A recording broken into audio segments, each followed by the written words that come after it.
চেপে ঢোকা চেপে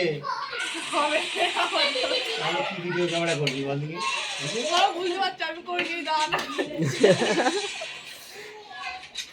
চেপে ঢোকা উপরে খাই না হচ্ছে শ্রীমাধব নম শ্রীমাধব নম শ্রীমাধব নম সরস্বতী মহাভাগে। Hello friends, welcome back to my channel. Happy Saraswati Puja সবাইকে। আর আজ সরস্বতী পুজো মানে বাঙালির একটা ইমোশন শাড়ি পরা। তো শাড়ি আবার যদি হলুদ কালার হয় তাহলে তো কোনো কথাই নয়। আমিও পরে ফেলেছি হলুদ রঙের একটা শাড়ি। এখানে দেখছি সবাই অনেকেই হলুদ রঙের শাড়ি পরে এসেছে। তো এই শাড়িটা আমার বান্ধবী আমাকে বেস্ট ফ্রেন্ড আমাকে গিফট করেছিল। তো শাড়িটা পরে খুবই ভালো লাগছে, ওর কথা মনে পড়ছে। যাই হোক, তো মন্দিরে প্রচুর ভিড়, প্রচুর ক্রাউড ছিল, মানে সরস্বতী পুজোর জন্য পুষ্পাঞ্জলি দেওয়ার জন্য, প্লাস হাতে খড়ি বাচ্চাদের দেওয়ার জন্য। আমিও কোন থেকে হাতে খড়ি দেওয়ার জন্য চলে এসেছি। দেখতেই পাচ্ছ ক্রাউড দেখে ওর মুখটা কেমন হয়ে গেছে, এত ভিড়ের মধ্যেও ভালো লাগে না। এখানে একটা ওর বান্ধবী মিলে গেছে, দেখো কি সুন্দর কিউট, মানে একটা শাড়ি পরে দাঁড়িয়ে আছে। তো দেখতেই পাচ্ছ একদম পুরো ভরে ভরে আছে, মানে ঠাকুর দর্শন করতেই পারছে না। অনেকক্ষণ পরে আমি প্লেস পেলাম পুজো দেওয়ার পর। এবার আমি বসবো মানে পুষ্পাঞ্জলি দিতে। সেই ছোটবেলার কথা মনে পড়ে যাচ্ছে, মানে বিয়ের আগের কথা। নমো বিষ্ণু নমো বিষ্ণু নমো অপবিত্র পবিত্র বা সর্বাবস্থান গতহোপি বা যৎসরে। আমাদের আগেও 2-3 বার পুষ্পাঞ্জলি দেওয়া হয়ে গেছে, এটা আমাদের আর একবার হলো। এরপরেও আমাদের পরেও হয়েছে, কেন কি বাচ্চাদের হাতে খড়ি দেওয়া হচ্ছে, প্লাস একবার করে পুষ্পাঞ্জলি দেওয়া হচ্ছে। এবার কোন দিকের পালা এসেছে, কোন দিকে হাতে খড়ি দেওয়ানো হবে। ও তো ভাবছে মনে হচ্ছে ওকে আমি এখানে পড়াশোনা করাতে নিয়ে এসেছি, এই জন্য ওর মুখের অবস্থা একদমই ভালো নয়। জোরজাবস্তি লিখছে কোন দিক, ভাবছে এখানে কেন আমি লিখবো, ঠাকুর দেখতে এসে। আমরাও দিয়েছিলাম, মানে আমিও দিয়েছিলাম ছোটোবেলায় ঠাকুরের কাছে হাতে খড়ি। আর এখন দিচ্ছি আমার ছেলের হাতে খড়ি। মানে কতদিন হয়ে গেল সেই দিনটা আবার ফিরে পেলাম, মানে অনেক কিছু মনে পড়ে যাচ্ছিল। আর এখন যখন ভিডিওটা বসে বসে দেখছি, মানে ভয়েস ওভার দিচ্ছি, সত্যিই মানে মনে পড়ে যাচ্ছে ছোটোবেলার কথাগুলো। তো খুবই সুন্দর মুহূর্ত, অনেকদিন পর বাবুর জন্য আবার সেসব মুহূর্ত। তো ফাইনালি আমাদের পুজো দেওয়া, পুষ্পাঞ্জলি দেওয়া, প্লাস বাবুর হাতের খড়ি দেওয়া সব কিছু কমপ্লিট হয়ে গেল। তো শান্তি জল ছেটা যাচ্ছে, আর একটু কিছু মায়ের পায়ের ফুল আমাদের দিচ্ছে বাউন ঠাকুর মশাই। আর একটা বইও নিয়ে গেছিলাম বাবুর উৎসবী করানোর জন্য। তোমরা কারা কারা এখনও আছো যে বিয়ের পরেও এইভাবে ঠিক পুষ্পাঞ্জলি দাও, এখনও সেলিব্রেশন করো সরস্বতী পুজো? কেন কি অনেকেই আছে আগের মতন আর বিয়ের পরে ইন্টারেস্ট থাকে না হয়তো সরস্বতী পুজোতে, ঘুরতে বেরোয় কিন্তু পুষ্পাঞ্জলি সেভাবে দেয় না। আমি কিন্তু একদমই মিস করি না সরস্বতী পুজোয় পুষ্পাঞ্জলি দেওয়া, সকাল সকাল উঠে স্নান করা, হলুদ মাখা, শাড়ি পরা। এখানে মা কালীর মন্দির, তো এখানে সব কিছুই সার্বজনিক, মানে প্রত্যেকটা বাঙালির সেলিব্রেশন সব কিছুই হয়। এখানে শিবরাত্রি হয়, তো মা কালীর পাশে এই শিবের মানে মূর্তিটা ছিল, লিঙ্গটা ছিল, দর্শন করলাম। দেখতেই পাচ্ছ ভোগ নেওয়ার জন্য কত বড় লাইন। এখানে আমার শাশুড়ি ভোগ খাওয়াচ্ছে আমার ছেলেকে, আমার ছেলে তো ঝাল লেগেছে, জল খাওয়ার জন্য বায়না করছে। ভোগটা কিন্তু খুব সুন্দর টেস্ট ছিল, একদম গোবিন্দভোগ চালের।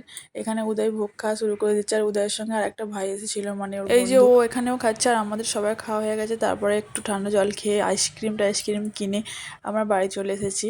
তো এখানে দেখতেই পাচ্ছ এখানে শুরু করেছি গোটা সিদ্ধর, মানে সব আনাজ কাটা আমার শাশুড়ি আর আমি। প্রত্যেক বছর দেশে মানে কলকাতাতেই হয় বাড়িতে, তো এখানে মুম্বাই সেভাবে করা হয় না। এক বছর আমার মা ছিল তখন করেছিল, আর এখন আমার শাশুড়ি আছে বলে করছি। কেন কি একা আমি এসব করতে পারি না বা পারবো না, অনেকটা সব কিছু মিলেমিশে অনেক কিছুই হয়ে যায়। তো গ্যাসের উপরে অনেক বড় ডেস্কিতে এত সবজি মানে নাড়া যাচ্ছিল না। তো ফাইনালি আমরা কি করলাম কি, পাশের একটা আন্টির থেকে একটা বড় চুলা নিয়ে এসে সেখানে বসালাম। সব সবজি মিলিয়ে মিশিয়ে অনেক ভারী হয়ে গেছিলো, এই খুন্তিতে নাড়াও যাচ্ছিল না। সেই জন্য নিচে নামিয়ে এই দাদাটা এসেছিলো, মানে দাদাটা পাশেই এক জায়গায় কাজ করে, তো প্রত্যেকটা অনুষ্ঠানেই আমি দাদাকে বলি যে আসতে। দাদা ফাইনালি এসেছিল। সব সবজি মিলিয়ে মিশে এত ভারী হয়ে গেছিলো আমি তো নাড়তেই পারছিলাম না। আনাজপাতি নামিয়ে আমি শুধু মশলাটা করে দিয়েছিলাম, মানে সব কিছু আদা বাটা, জিরে বাটা, জিরে গুঁড়ো, ধনে গুঁড়ো, যা।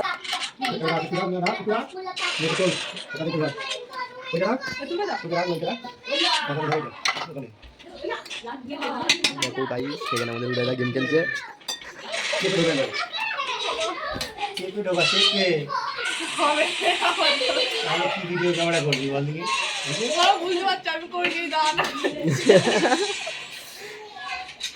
চেপে ঢোকা উপরে খাই না হচ্ছে ভেতরে বল আরো ঢোকা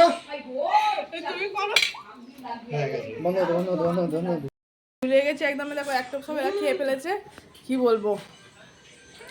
জাস্ট কিছু বলার নেই, এরা দেখাচ্ছি বলে গায়ে জামা দেখা দিচ্ছে, এইসব লাগে চলে। অ্যাকচুয়ালি শাকের তরকারিটা করতে করতে নাড়তে চাড়তে অনেকটাই কম হয়ে গেছিলো, আর আমরা এক ডেস্কি তুলে রেখেছিলাম কালকে সকালের জন্য, কেন কি মিস্টার রাকেশ নস্কর অফিসে নিয়ে যাবে বলে, আর বান্টি ছোটকার জন্য পাঠিয়ে দিয়েছে, আমার শাশুড়ি খেয়ে গেছে। বুলটি ওরা খেয়ে ঠিক হচ্ছে না, আর গামলা থেকে নিচ্ছে, হ্যাঁ চেঁচে পুচে নিচ্ছে নাকে হাত দিয়ে। হ্যাঁ পাঁচটা দেখো কত টাকাটা জমেছে, কিছু কিছু মনে করবে না, খুব ভালো লেগেছে। এটা হচ্ছে আমার ভাইপো, খালি গায়ে খাচ্ছে, খুব ভালো লেগেছে বলছে, কিন্তু আরেকটু হলে ভালো হতো, কিন্তু কি মনে করবে একটু কমের মধ্যে হয়ে গেছে। বেগুন খায় না, চুলটুনি হয় ওর, কিছু মনে করবে না। এটা হচ্ছে গোটা বেগুন। হ্যাঁ এটা হচ্ছে একটা বন্ধু হয়, ভাইও হয়। হ্যাঁ কী নাম, নাম বলুন? বিজয়। বিজয় কি পরামালি, যাই হোক, যে সাথীতে যে বিজয় হারিয়ে গেছিলো, আজকে আমরা খুঁজে নিয়ে আসছি তাকে। সেই বিজয়কে আজকে গোটা সেদ্ধ খাইয়ে মুড়ি খাইয়ে আমরা প্রফেস জানাচ্ছি। আর তোমাদের কেমন লাগে বলবেন। এটা হচ্ছে আমার উদয় ভাই, উদয়গিরি খন্দগিরি যে মন্দির শুনেছেন, সেই মন্দির থেকে ওকে খুঁজে পাওয়া গেছে। 500 মুড়ি খেয়েছে, তার মধ্যেও খেয়েও হাসছে। এই যে 1 কেজির মধ্যে তার 500 রয়েছে, এটা প্রমাণ। আমাদের কিন্তু এই মজাগুলো বিকাল থেকে শুরু হয়েছে, মানে যখন থেকে গোটা সিদ্ধ স্টার্ট হচ্ছে তখন থেকে মজা খাওয়ার সময়ও হচ্ছে অলরেডি। তোমরা দেখতেই পাচ্ছ এই দাদাটাই সবাইকে ইন্ট্রো দিচ্ছিল। আর ভিডিওটা ভালো লাগলে অবশ্যই কিন্তু লাইক করবে, কমেন্ট করবে, আমার চ্যানেলটা সাবস্ক্রাইব করতে ভুলবে না। দেখা হবে পরের ভিডিওতে, অবশ্যই আমার পাশে থাকবে।